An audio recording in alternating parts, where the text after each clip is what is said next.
Hi everybody, it's Mallory Smythe with Endow.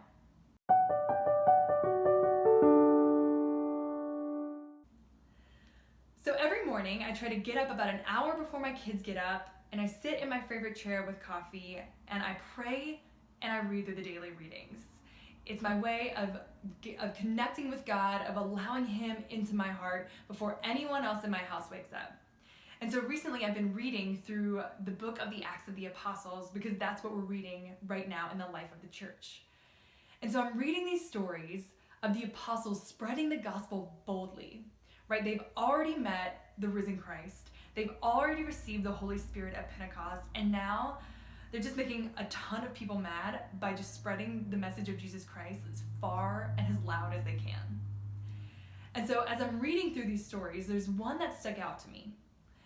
It's at this time, it's in Acts chapter 5, where the Sadducees get so frustrated with the apostles that they just throw them in jail, try to squash their message.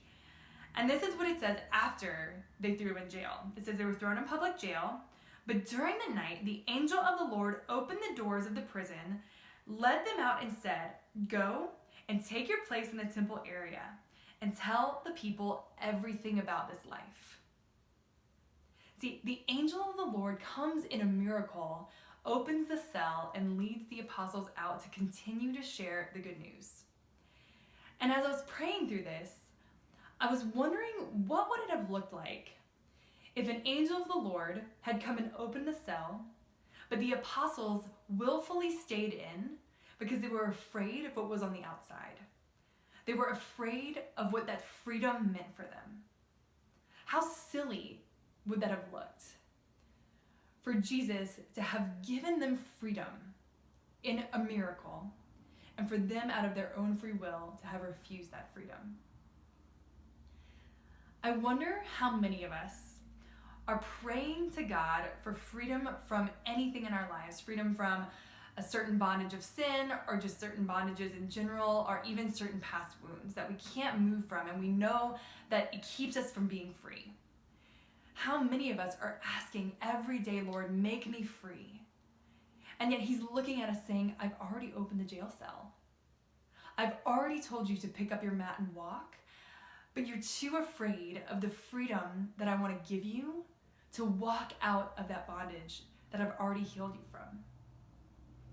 Right? I think in a lot of times in our lives, we're asking the Lord for freedom from something, and He's actually responding saying, "My power is made perfect in your weakness." Right? My grace is sufficient for you, in the same way that Paul was asking the Lord to heal the thorn in his side. God says, "I want you to have that weakness so that you can see my power." But I think other times the Lord is looking at us and saying, "I've healed you. I've given you freedom there. Will you take it? Will you walk out of the jail cell and accept the freedom that is already waiting for you?" I know in my life, there's a lot of times where I want to blame my lack of freedom on maybe God not giving it to me when He already has. And so this week, that's what I'm going to be thinking about. What are the places in my life that I'm just staying there willfully, and that I could be walking in freedom because God's already given it to me? And I would invite you to do the same. It's for freedom that we have been set free. And so if there's a place in your life where maybe the Lord has already healed you or already given you freedom, this week I would invite you to walk out, to take your place, and to continue to do what He is asking you to do in that freedom. Thanks, and have a great week.